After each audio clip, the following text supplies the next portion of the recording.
I was born in St. Catherine, Spanish Town, St. Catherine. Mom and dad grew up with both parents. We moved to Kingston. During my whole childhood, it's just been sports.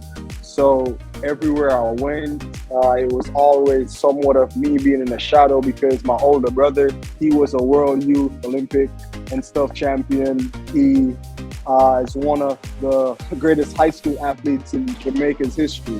So it was crazy living that life, you know, the cameras all around every day, and then people asking you like, hey, why you're not fast enough, all that. But I guess it just wasn't my time then, so I just worked harder. So you started running in high school? Started running at actually age three. Oh my gosh, little 3-year-old. They already have so much energy. Your parents are probably like, oh my gosh. Yes. Yes, Okay. I have pictures of me bare feet running in our national stadium. Like, it's crazy pictures from back then. Like I said, I started at 3 and I never lost a race until probably like age 10. When I got to primary school, that was like me experiencing my first loss. And then after that, it was just me realizing that if I put the work in, like, I won't be beat. But I had a love for soccer as well because that's my dad's passion. So it was always a conflict between me spending time playing soccer and doing track.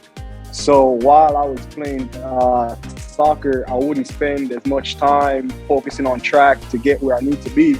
So it was always an issue. I had to make a decision, but I chose soccer because that's like my dad's passion. That was the passion in Jamaica. Everybody loves playing soccer. You go there right now, you see an empty field, somebody playing soccer, literally. So that was my passion. And then after I realized that, with soccer, it's hard to get exposure in Jamaica.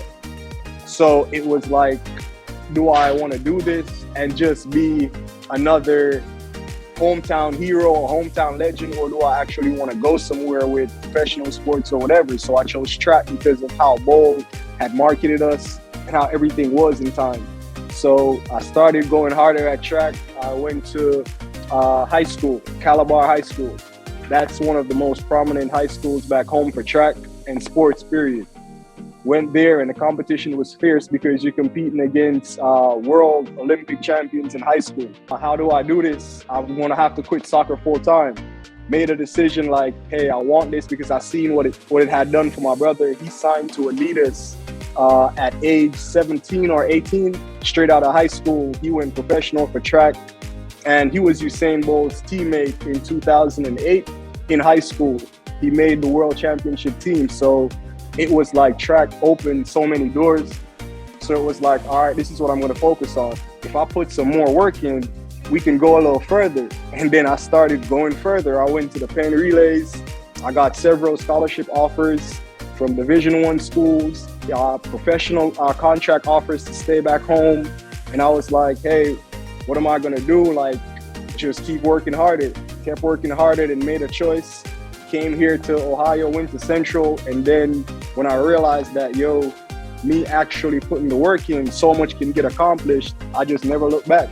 You have always been a track runner, so when you compete, you're competing against others, but it's like you're also competing against yourself. It's just you, unless you're in a relay.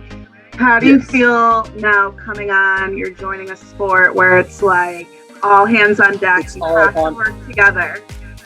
That's fine with me because, like I said, even though track is somewhat of an individual sport, how our high school was, like, champs is a big thing. Our high school nationals, the stadium is like 50,000. They're about, like, you're in high school, 13, 14, with 50,000 people watching you for 4 days straight. That's like, literally wild. So you already, at a young age, you already felt the pressure of that. Pressure, everything. And then me becoming team captain, like I said, it was me having to be responsible for 150 boys because that was the depth of our team. We had 150 all boys. We didn't have any females. It was an all boys school. What's your 40-meter dash time? 4:25 unofficially, but I mean, I don't put a limit on myself. Yes.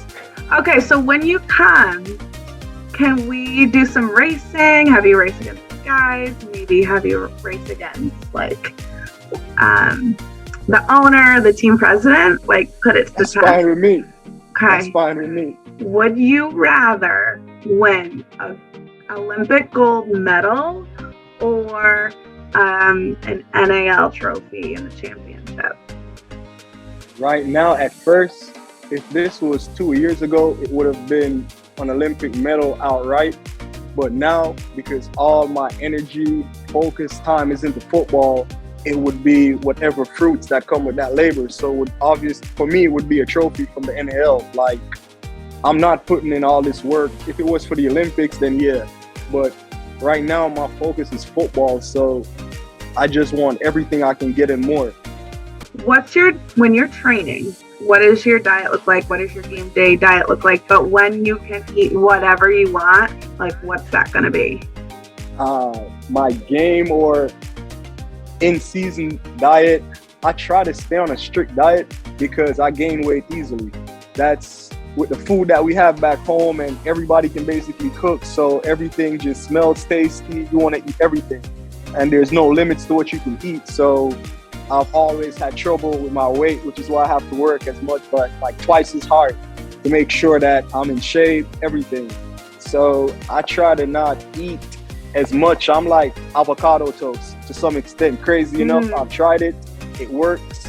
That in the morning, I'll get up, scrambled eggs or boiled eggs, turkey bacon, toast, and that's it for the morning until like 2 o'clock.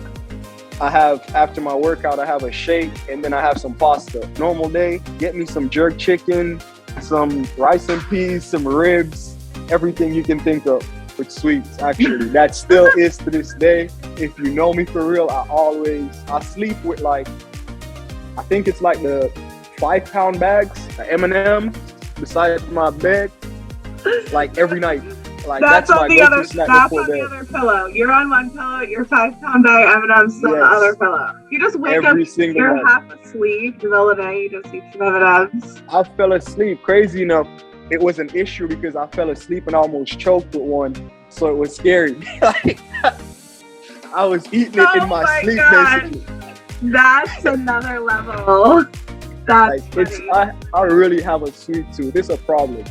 Any nerves during that NAL? To be honest, nervous, no. Anxious, yeah. Not more so nervous, just ready to see what is in store and how I go up against like actual competition there, and just be prepared for it. Like that's one thing from high school, I guess, I don't get nervous. Like no matter the situation, the pressure, like I like the pressure on my shoulders actually. Like I like the lights on, spotlight on, you're out there, put the work in. Like this the easy part. The games and all that, nah, I get nervous when I'm in practice because I'm like, all right, I gotta stay healthy, all of that. When I get to game day, nah, it's all hands on deck.